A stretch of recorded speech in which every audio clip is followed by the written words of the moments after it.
तो क्या आप भी अपने पैसे को बैंक अकाउंट में रखते हैं?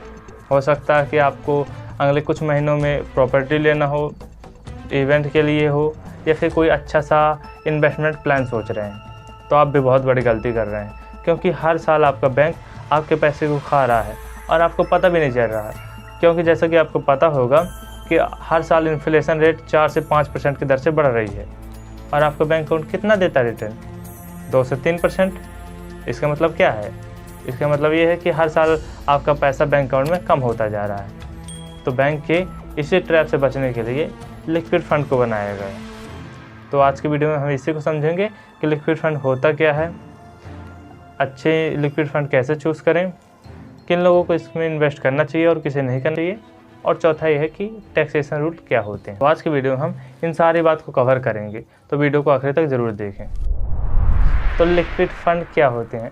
तो लिक्विड फंड एक डेट म्यूचुअल फंड होते हैं जो 91 डेज़ की कम मैच्योरिटी वाले इंस्ट्रूमेंट जैसे कमर्शियल पेपर, ट्रेजरी बिल में इन्वेस्ट करते हैं। ये आपके सेविंग अकाउंट से ज़्यादा अच्छे रिटर्न देते हैं। तो आपका सवाल हो कि क्या ये सेफ़ होते हैं और क्या हम कभी भी पैसे निकाल सकते हैं? तो देखिए, भाई एक बात समझिए कि जब लिक्विड फंड को बनाया जा रहा था तो 2 बातों को ध्यान में रख के इसको बनाया जा रहा था। पहला कि आपका पैसा सेफ़ रहे, सेफ्टी, और दूसरा कि लिक्विडिटी, यानी आप जब चाहें आप अपना पैसा निकाल सकें जल्दी से जल्दी, और इन दोनों को मैनेज करके आपको अच्छे रिटर्न दिए जा सकें। जहाँ तक रही बात लिक्विडिटी की, तो यदि आप आज इन्वेस्ट करते हैं एग्जांपल के लिए, और यदि आप कल पैसा निकालना चाहें तो आप अपना पैसा कल निकाल सकते हैं। पर प्रॉब्लम यह है कि यदि आप 1 हफ्ते से पहले निकालते हैं पैसा तो आपको 0.006% का इंटरेस्ट रेट लगेगा, आपके एग्जिट लोड लगेगा मतलब। और यदि इसी पैसे को आप 1 हफ्ते के बाद कभी भी निकालते हैं तो आपका एग्जिट फीस 1 रुपया नहीं लगेगा और आपके पैसा सीधे बैंक अकाउंट में विड्रॉ हो जाएंगे। और रही बात यदि आप अपना पैसा विड्रॉ करते हैं तो कितने दिन में आपका पैसा आपके बैंक अकाउंट में आ जाएगा? तो ये होता है कि T+1 डे, मतलब आप जिस दिन रिक्वेस्ट डालेंगे उसी दिन या फिर उसके 1 दिन बाद आपका पैसा आ जाएगा। और ध्यान रहे कि ये ड्यूरेशन मंडे टू फ्राइडे होगी मार्केट आवर में।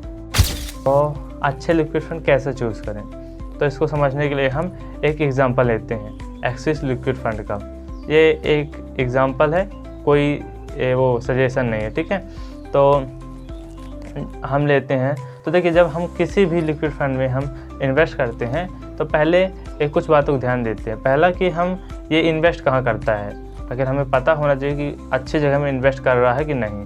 तो देखते हैं, तो ये देखिए आप देख सकते हैं कि ये सबसे ज़्यादा कमर्शियल पेपर और ट्रेजरी बिल में इन्वेस्ट करता है, ठीक है, जो कि अच्छे माने जाते हैं, ठीक है। अब दूसरा आता है कि इनकी रेटिंग्स क्या है। आखिर इन्वेस्ट तो कर रहा है भले अच्छी जगह पर इनकी रेटिंग भी देखना होगा कि अच्छी रेटिंग वाले हैं कि नहीं। तो देखिए ये ज़्यादातर A1+ वाले में रेटिंग वाले में ज़्यादातर है, और दूसरा सोवरन, ठीक है, मोस्ट इन्वेस्टेड है। तो आप कैसे चूज़ करेंगे कोई अच्छे रेटिंग वाला है कि नहीं? तो देखिए अच्छे फंड की जो होती है रेटिंग A+ होती है। तो A+ वाले और सोवरन वाले जितने भी हैं उतने वो सब अच्छे होंगे, क्योंकि ये अच्छी रेटिंग मानी जाती है वाले। दूसरा आता है एक्सपीरियंस। तो एक्सपीरियंस से हमें ये पता चलता है कि आखिर इस फंड को कितना समय हो गया मार्केट में रहते हुए। अगर लंबा समय हो गया तो अच्छी उतार चढ़ाव देखा होगा तो उसको अच्छा एक्सपीरियंस होगा मार्केट का, और वो अच्छे से हमारे पैसे को मैनेज कर पाएगा। अब तीसरा आता है कि AUM क्या होता है?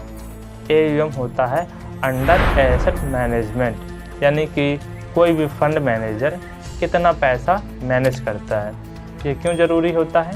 ये ज़रूरी इसलिए होता है कि देखिए पहला तो अगर AUM ज़्यादा होगा तो उसकी टीम अच्छी होगी कि मतलब ज़्यादा पैसा मैनेज कर पाते हैं। दूसरा, कभी कभी जब इमरजेंसी आती है तो बहुत से लोग नेशनल इमरजेंसी या फिर जैसे कि 2020 में हुआ था कि एकदम से लोग पैसा निकालने लगे थे। उस टाइम पे जब जिस कंपनी की AUM ज़्यादा होगी वो आसानी से इन सारी प्रॉब्लम को झेल लेगी, और जिसकी कम होगी वो हो सकते हैं कि आपका पैसा डिले कर दें या फिर थोड़ा समय लगा सकते हैं आपको पैसा विड्रॉ करने में, ठीक है। इसलिए AUM इम्पोर्टेंट होगी। होता है। चौथा है कि एक्सपेंस रेशो। एक्सपेंस रेशो क्या होता है? एक्सपेंस रेशो का मतलब होता है कि ये फंड मैनेजर कितना पैसा इसके रिसर्च और अदर चीज़ों में खर्च करता है अपना पैसा। इससे फ़ायदा ये होता है कि यदि जितना कम ये एक्सपेंस रेशो होगा उतना ही बेहतर आपको थोड़ा रिटर्न प्राप्त होंगे। जैसे कि ज़्यादातर अच्छे माने जाते हैं कि 0.20 से कम होना चाहिए इसका इंटरेस्ट रेट। पाँचवा आता है शार्प रेशो। तो शार्प रेशो क्या होता है? तो Sharpe ratio risk adjusted return होते हैं। इसका मतलब ये होता है, एग्जांपल समझते हैं कि जैसे एक लिक्विड फंड है जो 6% की रिटर्न दे रहा है एनुअली, ठीक है, और दूसरा जो है 11% की रिटर्न दे रहा है। तो आप क्या सोचेंगे, क्या दूसरा वाला अच्छा लिक्विड फंड है?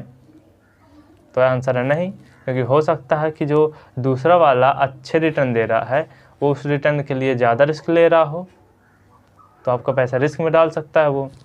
तो इसी को दर्शाता है शार्प रेशो। तो शार्प रेशो जितना ज़्यादा होगा उतना ही अच्छा होता है, ठीक है।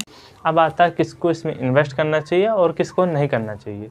तो देखिए, यदि आप एक हफ्ते से 6 महीने साल भर के लिए इन्वेस्ट करना चाहते हैं तो आप सिंपली इसमें इन्वेस्ट कर सकते हैं, क्योंकि ये पैसा आपको कभी भी यूज़ में ले सकते हैं, दूसरे दिन आपको पैसा मिल जाएगा। और यदि आप 1 साल से भी ज़्यादा को पता है आपको कि 1 साल से ज़्यादा आप अपने पैसे को ज़रूरत नहीं पड़ेगी इसकी, तो आप इसमें इन्वेस्ट मत करिए। आप सीधे म्यूचुअल फंड में इन्वेस्ट कर सकते हैं, जो कि आपको इससे बेटर रिटर्न देंगे, 10 से 12% रिटर्न दे ही देते हैं, ठीक है। तो उसमें इन्वेस्ट करना ज़्यादा बेटर रहेगा आपके लिए। आप समझते हैं कि टैक्सेशन रूल क्या होते हैं। तो टैक्सेशन रूल आपके इनकम स्लैब के अनुसार आएगा। जैसे कि यदि आप 10% इनकम स्लैब पे हैं तो आपको 10% लगेगा। ये सेम बैंक के जैसा ही होता है। जैसे जितना आप बैंक में इंटरेस्ट कमाते हैं उसमें आपको टैक्स देना पड़ता है, उतना सेम ही इसमें भी देना पड़ेगा, कोई अंतर है नहीं।